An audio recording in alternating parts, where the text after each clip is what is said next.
This is episode 88. Welcome to the Ultimate Deck Podcast. Ultimate Deck Podcast. Helping you keep your finger firmly pressed on the decking industry, the people in it, and the information you need to master the backyard. And now, host of the Ultimate Deck Podcast, Shane Chapman. Good morning, America. Holy. It's Saturday morning. We're going to get copyright And we are infringement on that for sure. Extra Shut down. fired up for today. I don't know why. Usually in the morning they're groggy, but something's got us going. How many coffees do you have in? I've just started. Where did you get it from? McDonald's. Best coffee in the world. It beats Tim Hortons, that's for sure. But I've got mine hidden in this beautiful new mug. I don't get the beautiful new mug. I'm not high enough in the food chain yet. You can get one. You've chosen to give McDonald's all sorts of free promo on this worldwide podcast. Yep. Well, international. they should, because their cups are amazing. Their lids are amazing. They have stores in all of the markets that we're huge in. Mm-hmm. Everything about this is amazing. No. So the lids are way better than Tim Hortons lids, that's for sure. But the lids on these are pretty good. Nope. They get sticky and dirty. These ones never get dirty. You just have to throw it away. Sticky and dirty sounds like your shtick. Like I think you'd feel right at home with sticky and dirty. Yeah, you make a pretty good point. Yeah. Right. Anyways, we were kind of talking about this before we hit the record button about the fact that does McDonald's have donuts down in the States right now too? I assume so. Can anybody confirm that on the Instagram? No donuts. I told you they're firing at Tim Hortons. Okay, so this is great then, because most of the people, like our audience is like 20% Canadian, the rest are American and Australian and UK, whatever. Like so they're not going to have donuts anywhere else. So McDonald's recently launched mini donuts. Apparently, maybe just in Canada.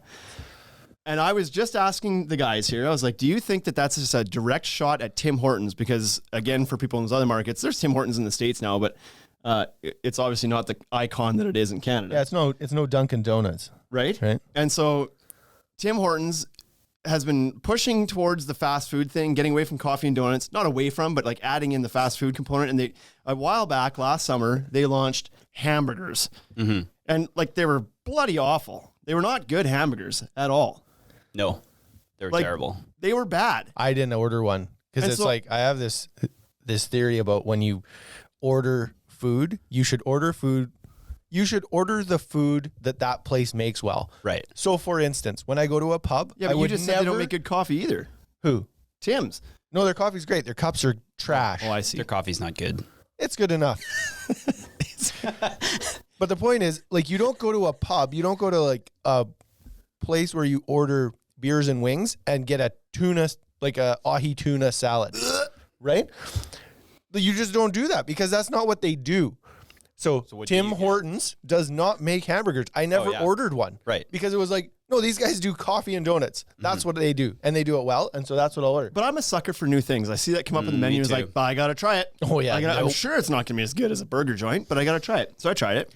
And it wasn't. It was not as good as Fuddruckers burgers, right? Fuddruckers are the world's best burgers. Fuddruckers is pretty good burgers. So, but anyway, now all of a sudden, so Tim's keeps pushing. They keep pushing. They're like, oh, we're gonna have wraps, we're gonna have burgers and sandwiches and all this stuff. And now McDonald's this month or last month, yeah, donuts. And I feel like this is a direct shot at Tim Hortons to be like, back off, stay in your lane. Yeah.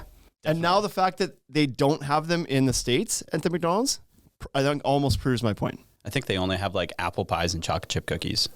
Yeah. And that's it. So have you tried the donuts? No, I haven't. Are they good? Me neither. Yes, if you totally have. I've had like 6 or 8 of them. Today. How many did you order? I was actually going to order some today. You didn't even bring any in. No, I didn't. They didn't make it. So they're mini. They're like they're not big. Oh, that's what mini means. Oh, is that? So like, in case you didn't know what the mini part meant, right. It meant that they're not as big as the other ones. I was confused. But they're pretty good. They're very doughy, but I just can't imagine that this is a permanent staple in the McDonald's menu. If anybody is actually going to make money in this battle, it'll be McDonald's because you don't make money making hamburgers. The overhead You think you don't make money making McDonald's I believe hamburgers? they've made like $120 No, billion dollars. Did you not making watch just this hamburgers. show? Oh, wait. They make their Come money on. on the real estate. Oh, McMillions? Oh Is yeah, that what but it they're is? making money selling burgers. Oh, not that one. Yeah. No. The 99-cent Yeah, I know what cheeseburger you're is talking not about. profitable. Of course not. It's just like Costco their in the loss States. leader. Costco in the States. chickens. does chickens. They're yeah. crushing you on the Big like Mac though that you $4. buy for $5 and it's 3 buns and like Anyways. a piece of beef so thin the cow All I'm can saying come is off that- his ass. Between Tim Hortons trying to make hamburgers and McDonald's making donuts, McDonald's going to be further ahead on that. Yeah. McDonald's will be Well, profitable. Tim's already bailed on the burgers. Yeah, as they should have because they were Tim's is owned by Not great. Burger King, right? Tim's is that owned what by the deal? Restaurant Brands, which is like a Brazilian company now. It's the furthest thing from Canadian. Mind you, didn't they do an IPO and they're like partially publicly owned again now? Oh yeah, Yeah, probably the yeah. teachers union. They own everything. Just AZEC. Just a And full circle. Yeah, let's there go. it is. Oh yeah, Back to right. Dex. Deck podcast, right. Simcoe comments in there on the messages was like, "I'll be back in a half hour when you actually start talking about steel framing. See you later." Okay, well that's our rant for the day. Getting the McDonald's. I don't even know what the hell started that. Oh, you refused to use one of our mugs. That's what started it. Yeah. And he said, "Well, how are we going to get a McDonald's sponsorship?" And I was like, "We won't if you keep giving it away for free," which he's doing right now. We'll just put those stickers on Come every on. cup. What stickers? Oh, the ultimate Shane Dex Shot stickers. Yeah. Yeah. Okay, well, we got something special lined up for you today. Bryce, are you ready? Mm-hmm. Okay, here we go. Just so you know, Mom, I'm working on something very, very big, very important. You're going to be very proud. It's the worldly news. There it is. It's the worldly news. It's become a. We need I'll a tell you little what, more music in in that one. spite I of think. maybe, but in spite of Simcoe Dex, like jarring at us here, like this segment's way better than Simcoe News ever was. Simcoe News was like it was a funny. The fact I that won't the take that personally. The fact, the fact that the segment existed was funny. Like why it existed was funny. That was funny. But it's like the news every week is like 7 new coronavirus cases, and they're charging people to walk in the park. Right, it wasn't like exactly. fun content. It was funny to just watch funny. Wade go through his phone for 15 minutes trying Yeah. to figure it out. Try to find anything new that happened in Simcoe. It's like, there's a bunch of birds of prey here now. It's like, wow, shit's exciting. I'm moving to Simcoe. Okay, Here we go. first news story of the day. He's asking where the Simcoe Dex mug is. That's a good point. You have that mug. I use it. It's in my golf bag. I use it for water. It doesn't get used a lot. There you Okay, go. so there's a. Shut up. oh, okay. There's a panther on the loose clinging to a park bench in West Sussex, UK. Everybody thought it was a apex predator. Turned out to be a stuffed toy. Okay. Like you said it as if it was still there. I was like, why is nobody doing it? How is this made it to the 'Cause it's media a and the stuffed panther animal. is still there? It's still on the bench. Nobody's going to get it The Yeah, bus no. hasn't picked it up yet. because they're in the UK. Nobody has guns. That's right. But they have North cameras. America, bam. They just would have shot it. That and thing's then- toast. Drag it out, Exploded. stuff it, put it on my wall. Turns out already stuffed. Just put it on your wall. Yep. Yeah, that was it. I would take a crack at it. I don't know. I thought that was good. Okay. That is good. So they were getting reports to the police or what? They're like, there's a Yeah, panther on the bench. in the everybody park. was reporting to the police that there was like a giant cat roaming through the park. Everybody's been It locked had up for too moved long. though in 2 hours. Do they even have panthers in the UK? Is that like a natural thing? Zoos, maybe we got out of the zoo. So people saw this thing, and logically, the first thing they thought was like, there's no way it's a stuffed cat. No, exactly. It's a super still miming zoo panther that's Yeah. escaped. It's going to kill people. Okay. Okay, so this is going to be a throwback. Do you guys remember the green onion breakfast cereal? Oh yeah, Korea. Okay, so apparently it came out, and at first they had to. It's a Chex cereal, by the way. Oh, Figured really? it out. Yeah, Green onion checks. it's like Chex. I like Chex quite a bit. Yeah. Good texture. So I don't know that the texture can make up for the flavor of that one. So at first they came out with a TV commercial a few months ago that offered 2 cartoon candidates in a presidential election for the Chex empire. And they voted, and the onion flavored Chex won. And They voted again because that's how it existed in the first place. yeah, they wanted to see who They which wanted to Chex validate was their better. original. Holy. I'm sorry. What was the other checks it was going up against? Chocolate. No. Yeah.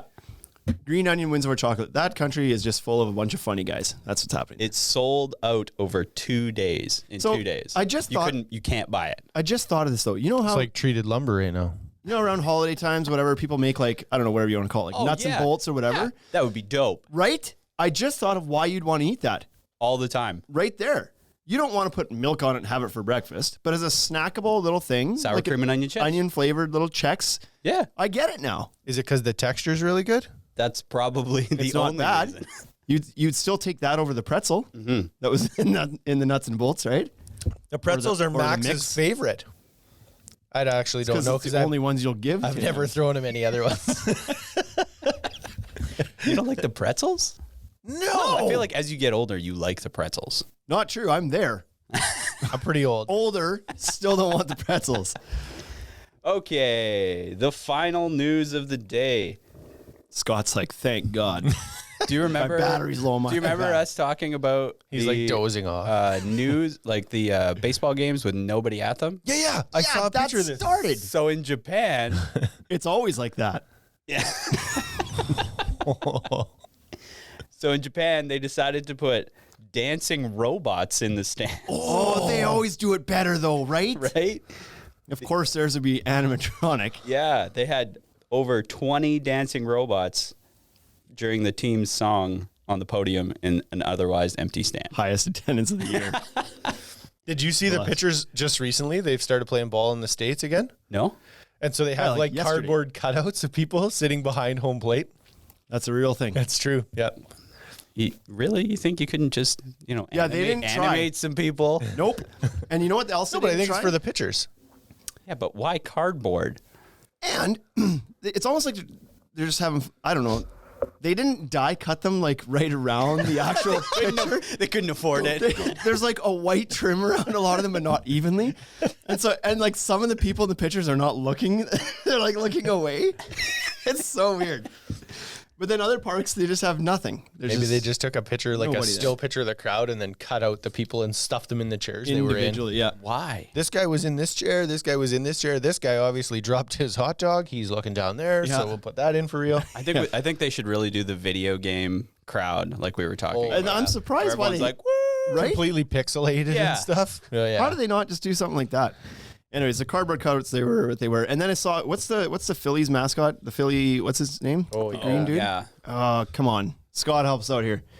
Somebody's got to know what the name of if we have our volume down, he's like, it's this. It's just mouthing words. And it's like, can't. Damn. And he's not connected here either. We'll bring it back. Yeah, phone them in. So anyways, they showed him and like the sports center was like, Philly mascots. fanatic. Philly fanatic, right.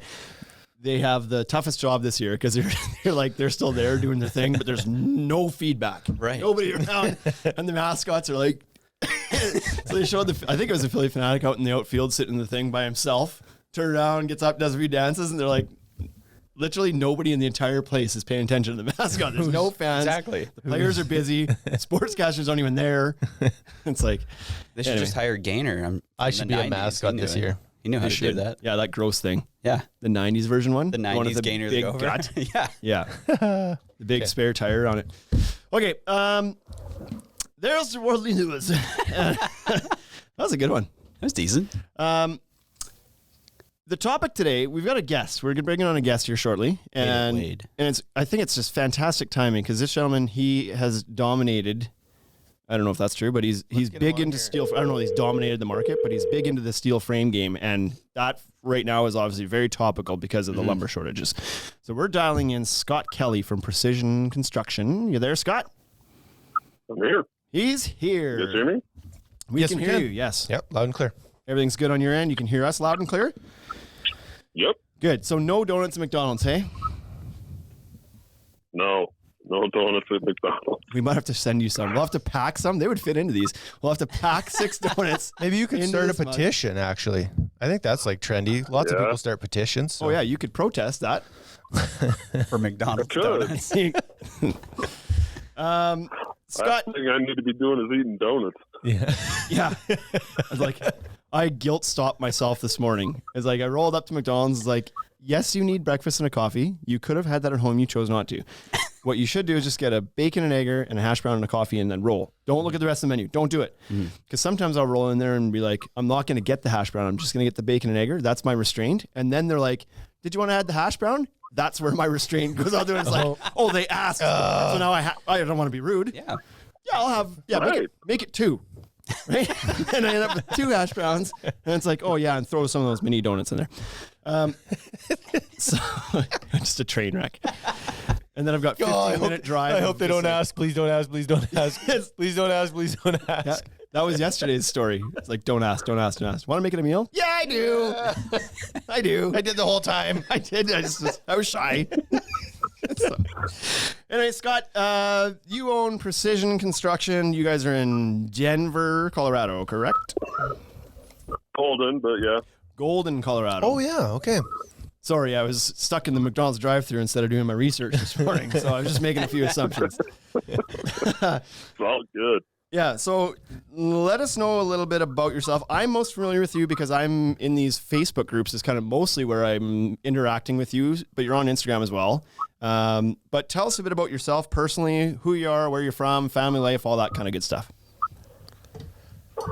So I'm Colorado native, which it's pretty rare. We got all the, transplants from Texas and or Saskatchewan, as we just talked about. Yeah. So you guys got to get down here for some golf.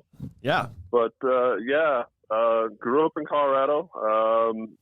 Was always a building kind of kid. Did the Legos with my dad and all that stuff.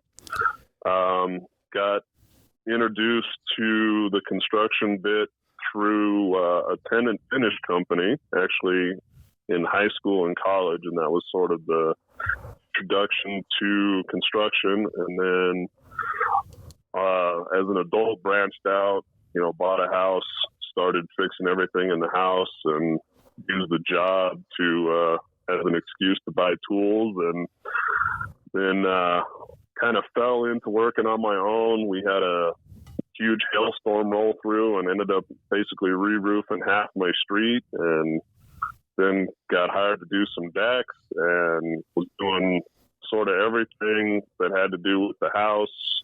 Was doing tile, doing kitchens, and then got a couple of certifications as Trex Pro, for example. And after that, the phone and email just kept coming in for decks, and so we dialed in on that and just focused there. And then, like Shane was saying, about 4 years ago, made the decision to go exclusively with steel, and it's probably been the best thing I've ever done. Yeah, so obviously we're going to come back to that one because that's going to be kind of the main topic of the podcast a little bit. But before we get there, so you do just decks now? That's it? Somebody calls for a roofing job and you're like, nope, call somebody else? Yeah, we pretty much do just decks. We do go back and do other work for previous clients. So, we've done some kitchen work for previous deck clients, stuff like that. But all new clients, we're just sticking with the decks for now. Nice. And how's the year going so far? Are you busy? Did you have a lull at the start of the year when the world stopped for a moment? No, we dodged the bullet and got really lucky. We had a big project started on the books right when the world went crazy, and it took us through that. And then, kind of like you guys, everybody, canceled their vacation and decided they wanted to build a deck. So life is good for us. Good. Awesome. So now you've gone from, well, maybe you never had the initial scare, but is this kind of one of your busiest years ever now? Has it turned into that? It's going to be up there for sure. Good. If not the busiest, it's going to be real close. Yeah. Awesome. That's so good to hear because I know up here there was a lull for sure, but thankfully it kind of happened at the tail end of winter. Like it was in March when it kind of first happened, and not many people are building decks up here in March anyway. So right. Everything did pause, but it just meant that the season started a little bit later. Then the sun came out. Then people got used to the word pandemic. And then they're like, nope, I'm home, time to build. And so we went from like 0 to 100 in like literally a Monday. It was like nothing sold on Friday. Monday showed up and it hasn't slowed down since. So it's been really good now. Now, how long have you been in the game? You said about was it? Did you say 4 years ago you kind of started focusing on decks? Is that So the company's 15 years old now. okay? And then the steel framing has been an exclusive thing for the last 4 years. That's what it was. Yeah. But you've been doing exclusively decks for longer than that? Like you were doing wood frame decks for quite a while before? Yeah. The company's 15 years old. Last probably 7 or 8 was mostly decks. Nice. And then the big shift to steel was in the last 4. Okay. So I wanted to talk to you about window installation today then for a while. We'll just get that out of the way. Yeah. Like, great, you build decks. Yeah. So does everybody else in the podcast. It's whatever. Right. Yeah. What are you running for crew size? You guys kind of a one crew operation or do you have a bunch of crews out there? Just one crew. I run with me and 2 guys. Both of them been with me for about 3 years now. Nice. That's good. So, and that's where you want to be. It's like you found kind of your perfect crew size, your volume of work that you want to be doing. I'm thinking about maybe getting a little bit bigger, but not. I don't really have any grand designs on running a bunch of crews. Right. I find a lot of joy and purpose in actually being the guy that interacts with the clients. I think it's kind of helped me be successful to be the guy that shows up to do the estimate, and then I show up to do the building and everything else. So it's not, we're not parading a bunch of different people in front of the homeowners. Right. I should send you some of our customers. You'd be less happy to visit with customers. Well, I got to admit, we've been really, really fortunate in the clientele that we've managed to land. So. That's awesome. It's a bit of a tricky year on the supply side, being the logistic nightmares that are hitting us from every angle. So some customers are super understanding and some aren't. I got lit up. Right? I got lit up yesterday a couple of times. So It is what it is. Yeah. Now, just if anybody's following along that wants to follow you guys, at Precision Construction is your Instagram handle, but the E is a 3. Was the other one taken or how'd that happen? Yeah, the other one's taken. Yeah, so don't follow that jerk. Yeah. Right? It's a big commercial outfit on the East Coast. Sounds boring. They kind of beat me to the punch. right. And you didn't offer to buy the name for tens of thousands of dollars or something? Right? Yeah. You should No, I have. was spending it all in coffee. Well, if you'd stop running over them, the budget could be cut in half. Right? To buy a new track saw. I listen to this podcast. Now I got to get a track saw. Can't buy this handle that I want. Yeah, that was a nice $700 drop, thanks to Shane. Hey. What brand did you get? Hey, I got the DeWalt just because that's the battery platform that I'm running on. Tag them. They owe me 10% of that sale. DeWalt. Yeah. Track saw. $70. Yeah. I'll wait for my Right? check. That'll happen. I understand there's delays on the postage side these days, but hasn't shown up yet.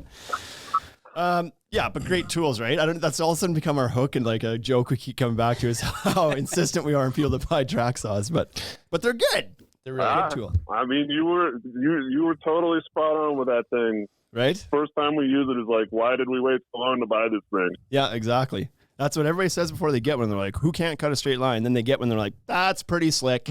I should have got one of those sooner. Yeah. Yeah. So as we just talked about, there's a shortage. There's issues logistically with not only lumber, with a lot of different things. We're having trouble. Like, I don't want to complain a whole bunch because I feel like as much as there's been some struggles, have been probably on the better side of this than a lot of places. On the have been. lumber issue. On the lumber for sure. On the lumber side of things, our game has been okay. Yeah. So, but even from as far as the composite decking, like there's Trex shortages taken for longer lead times at least, right? From Trex, from TimberTech, from Fibron, from everybody, decorators, etc. Everybody's kind of facing these shortages, but not anywhere near what the lumber industry was facing. And the reason for that, at least to my understanding, primarily was world shutdown, pandemic, mills got closed. This is When how I they understand finally did come back, it was at like half capacity. The treatment plants were sitting with no lumber. They were closed too. This all kind of shut down and nobody was super worried about it because nobody in the world was moving. It was like the lumber wasn't being made. Yeah, that's fine. Nobody's building anything. Except the DIY market. They're out there crushing decks. Well, they weren't like, now they are, right? Yeah. It paused in March. Then April, May came around, and all of a sudden everybody's like, yeah, pandemic, whatever. It's here to stay. I guess I'll just go back to my life. And I'm at home and I need a deck and I need a fence and I need to paint my house and everything else. And all of a sudden, boom, the industry gets nailed with like a 50% increase over a normal year for demand. Yep. Instead of with a being 50% reduction in production. Right. Which was halted to nothing. So it was like a double whammy of like, we weren't making anything. Mm-hmm. And even if we were, we couldn't have made enough for what just happened here, but we weren't. Yep. And so double whammy, like we're way short now. And so everything that gets cut immediately planed and immediately into treatment and immediately to a truck and immediately to the distributor and immediately sold. Like it doesn't sit at any one stage for more than 7 seconds. Yeah.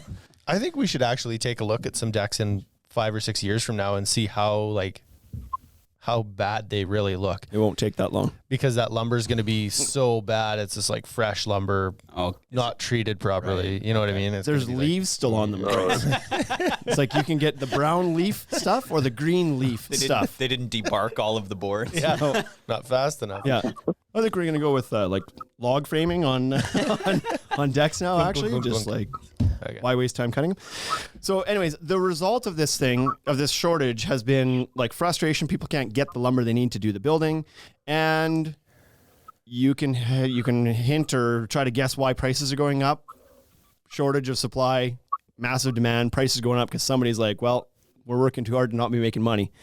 So prices are shooting up on lumber as well. At the same time, prices on steel framing over the last couple of years have started to come down.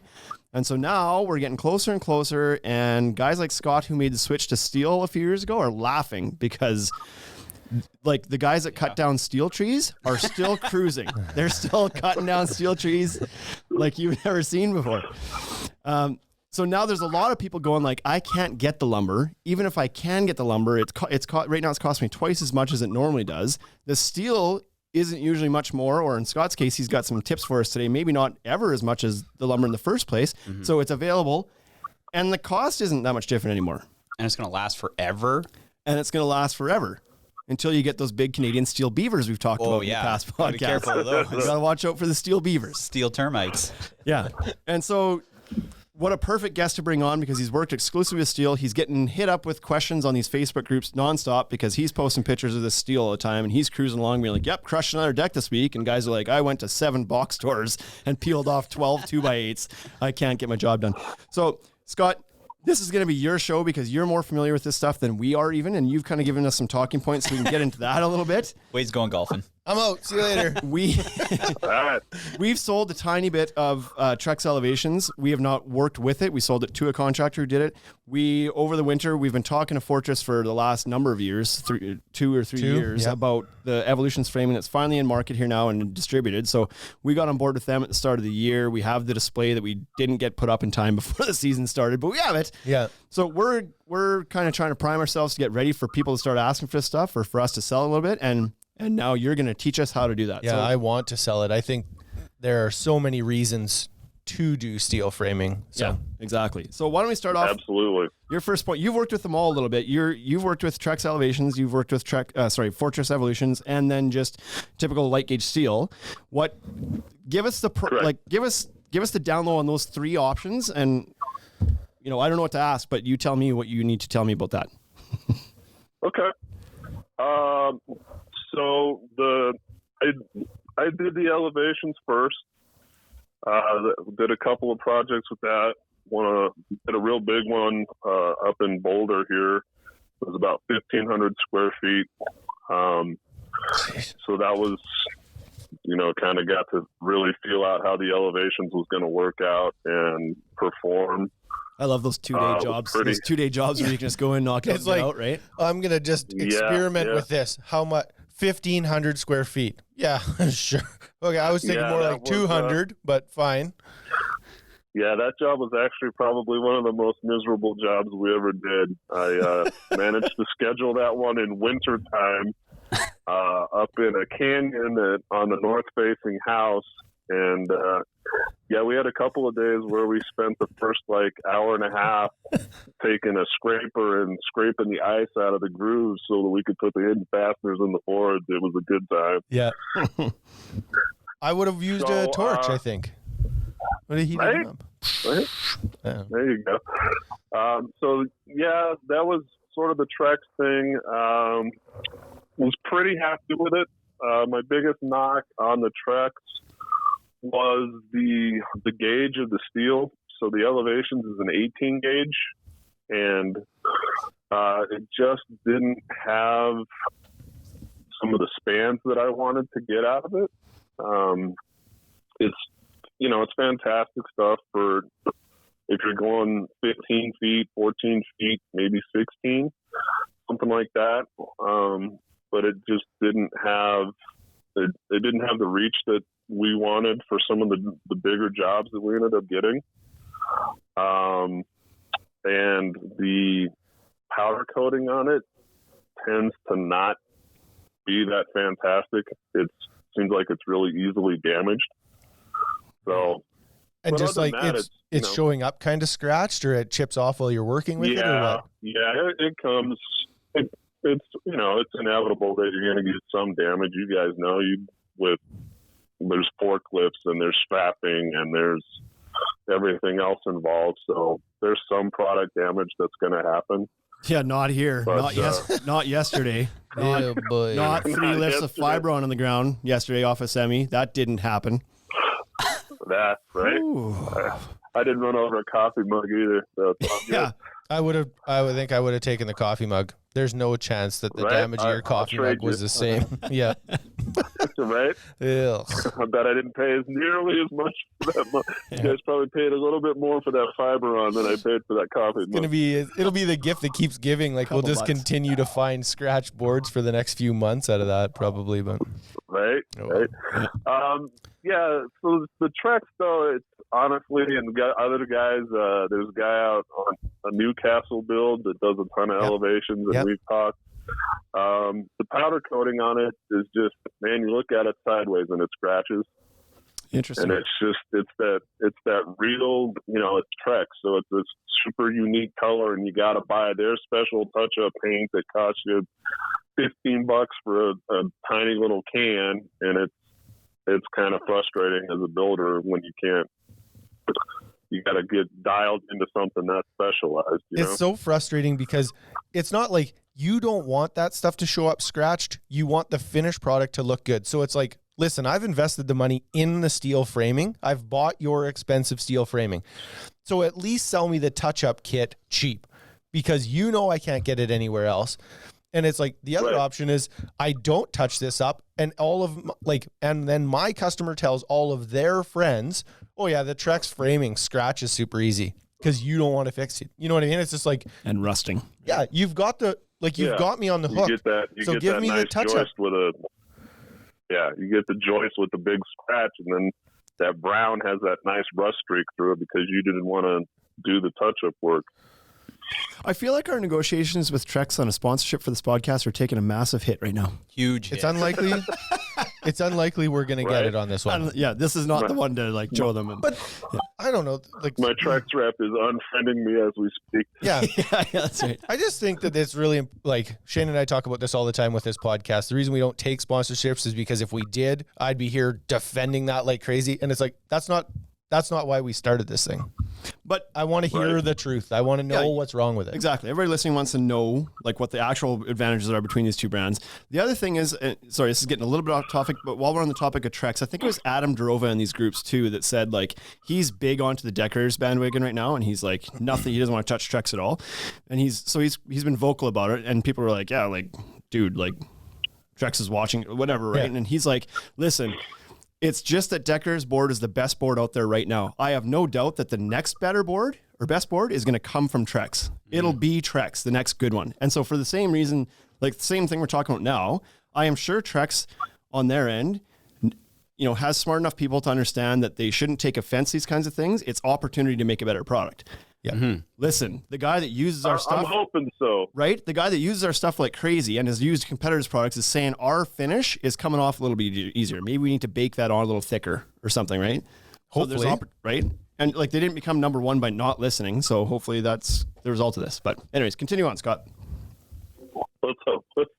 I know initially going out to the Trex tour, they were real defensive about the product, the Elevations product, and they'd paid all the money to get the testing and this and that, and so the guy that was running that program at the time was pretty standoffish about getting any feedback or negative comments on the framing. It was kind of frustrating. Yeah, that's no good. I think early on, you always end up being defensive because it's like, it's his child. You know what I mean? That's Like why they're almost like they're neat. Like it's great to be able to go to the guy that's responsible for things sometimes that's the closest to it. But the other problem That's with that the is worst, he's yeah. the closest to it. He's the most emotionally attached and he's most likely to be offended if you say something that's not favorable, right? Yeah, that's got to work its way through channels of like, Somebody needs to filter that a little bit. Yep. And then come back and then they can dress up the words a little bit and like, listen, we're getting this feedback. Here's the stats. This isn't just an emotional response. It's not just this guy. People are saying kind of thing, right? So. yeah. Right. Okay. Right.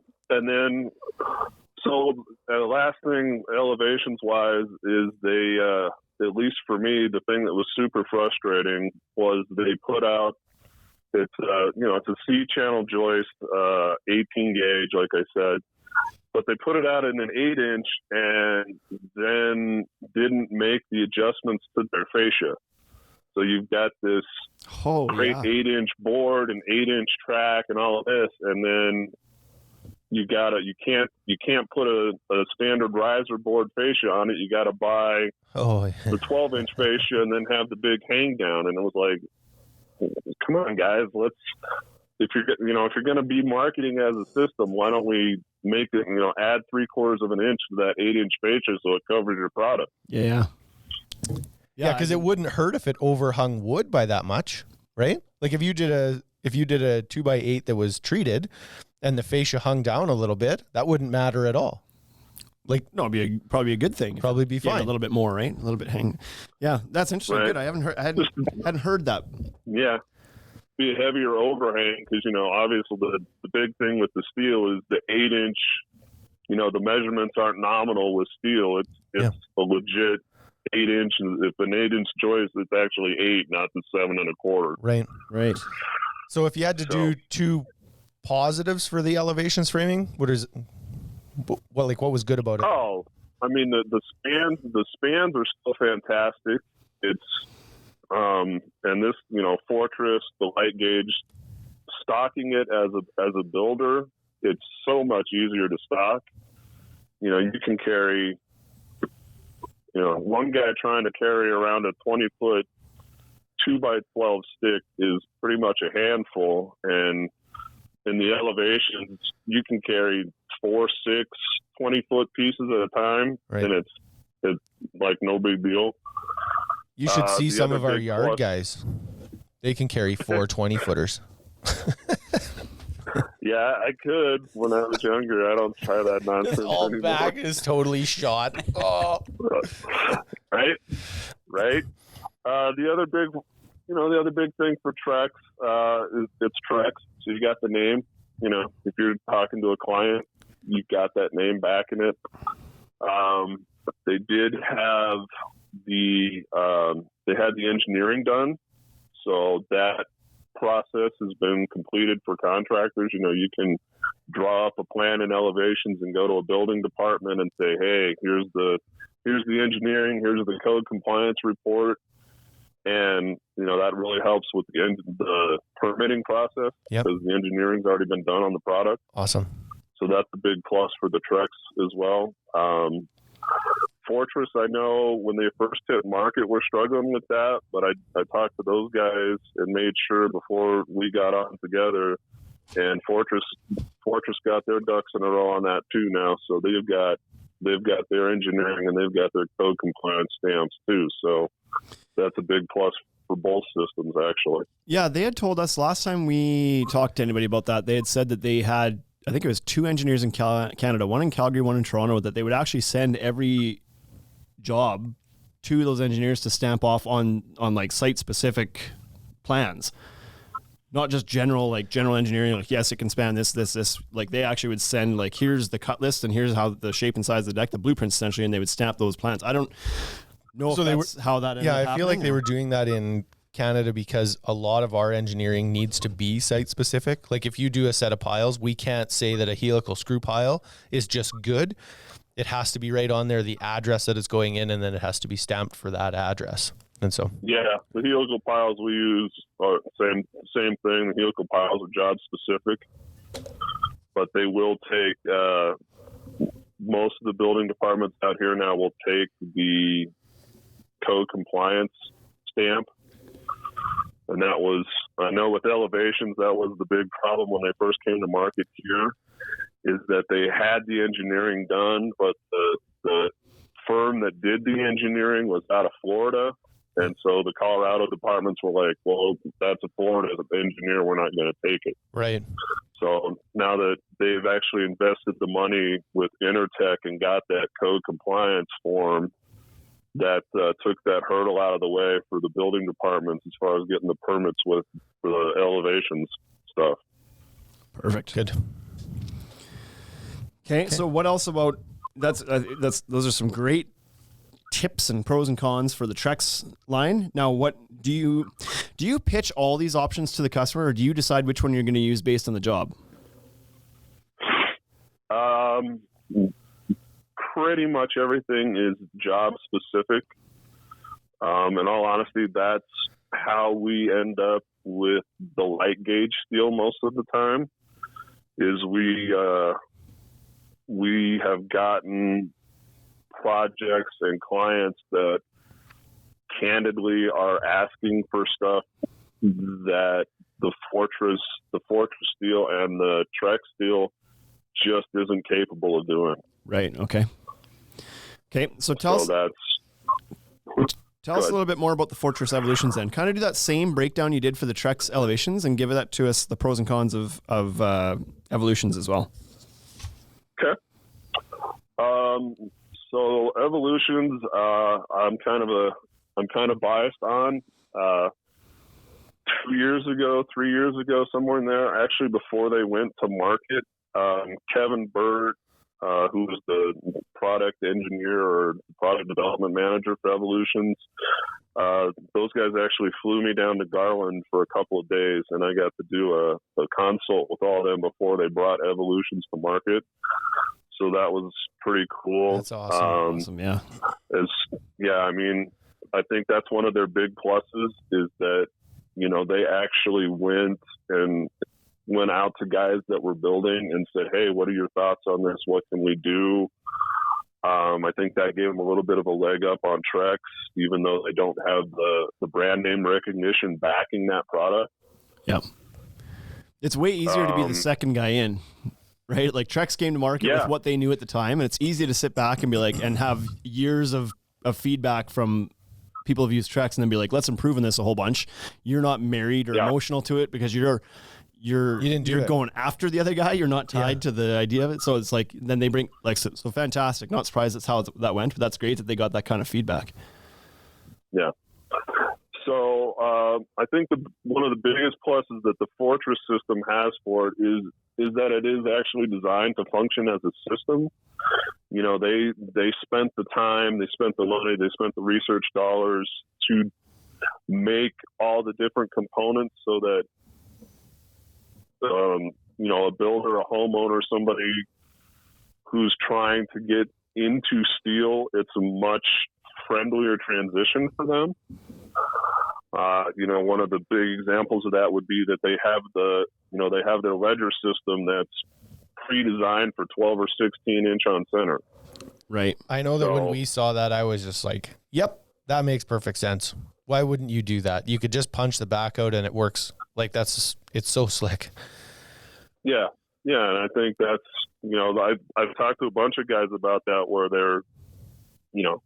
there obviously a lot of guys are concerned about the cost difference, and understandably so, especially like Shane was saying, a year ago, 2 years ago, where it was 4 times as much as wood. Man, that's tough for a lot of guys to swallow. Now you're getting a little closer in price point with that Fortress system.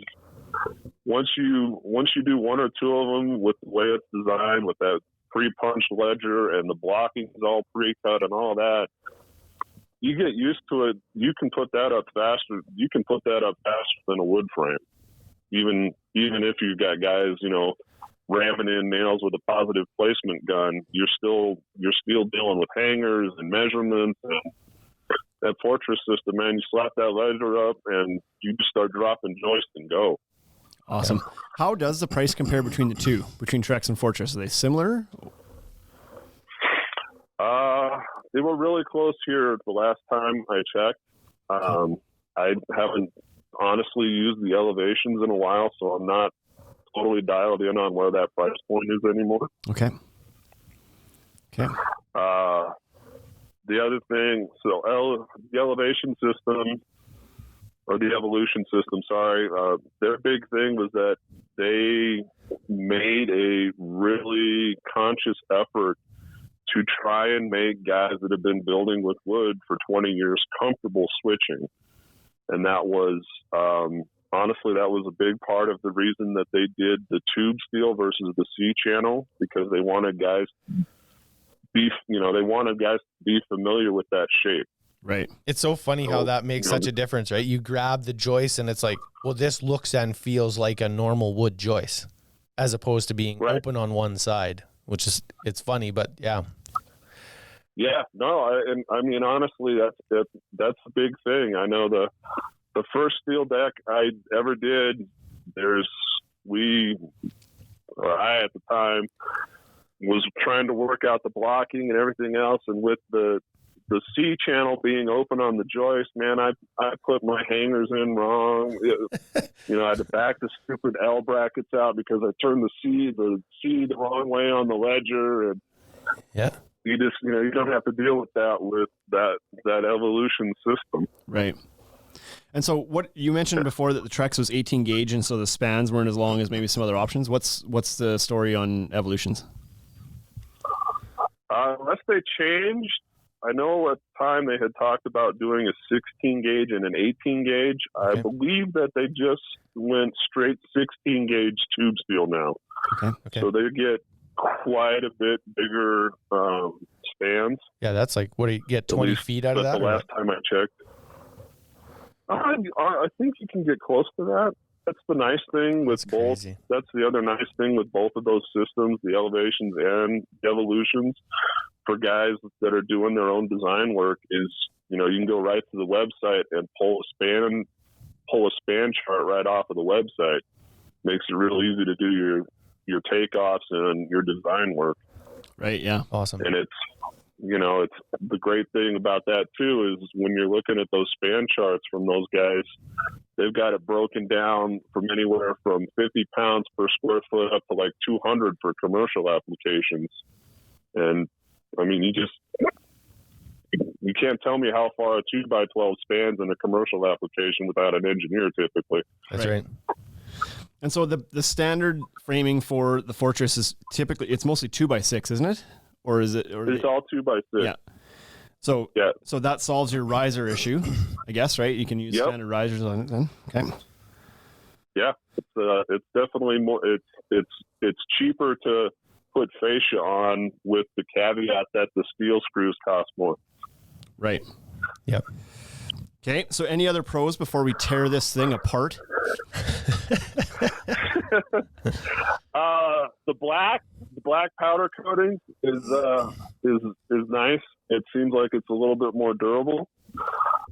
It's easier to hide your repairs, and it's black sand, which, I mean, you guys know with the Fortress railing lines, that black sand is a good color, but it's really nice when your framing and your railings and all of that, it's all the same touch-up paint, it's all the same sheen. So and it's black, which is popular. So it's a really good looking frame when it's all said and done.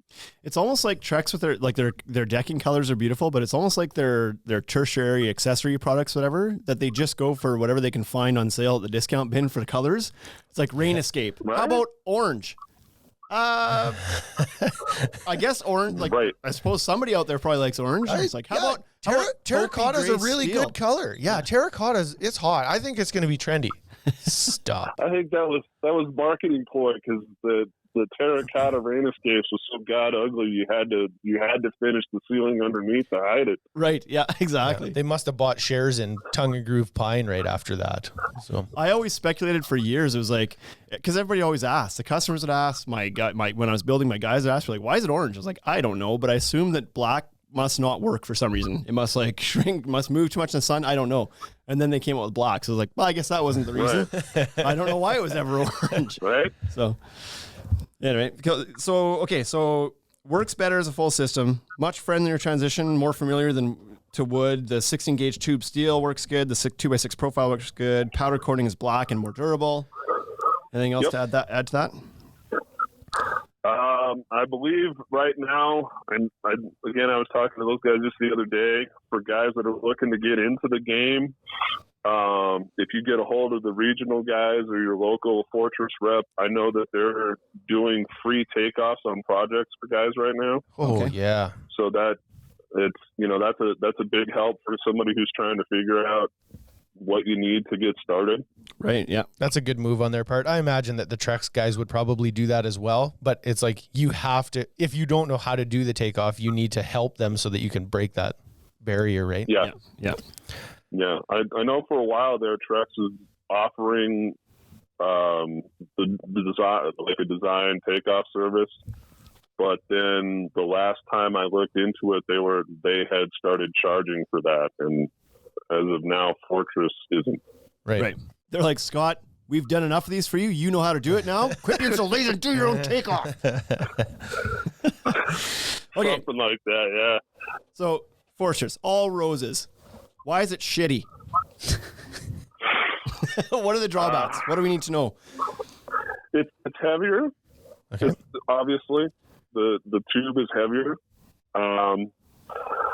The knock that is you see in some of the Facebook groups is that it is the steel's coming from China, where the Elevations is American-made steel. Okay. So that's, in today's climate, that's a legit concern for a lot of people. Sure. Comes preloaded with COVID. Yep. Oh, right. Too soon? No. The other knock would be the fasteners. The Fortress brand black coated screws that the system can use are less than stellar, let's say. Okay. Why? What's wrong with them? They're not the best screws. They don't drill as well, and the heads on them are a little flatter, which is, it's kind of nice when you have to go and put the boards on top, because that screw head's the hex head profile is a little lower. Yeah. But when you're actually installing them, they don't want to stay in your driver. Oh. And I see. They just don't have the bite. But fortunately, they aren't married to those screws. We actually use Fasteners screws now, and the Fortress guys have said that they don't have any issues as far as warranty and all that using the Fasteners screws. And the difference primarily being just the more travel distance on the head, like a taller head on it. That's what you like about the Fasteners ones?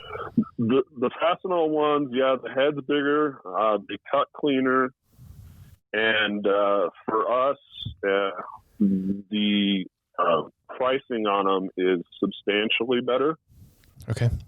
So, I think the Fortress screws are like 100 or a 300 pack, depending. And the Fasteners screws, we're buying those at like 5,500 screws at a time. So Okay. it really knocks our price point way down. Sure.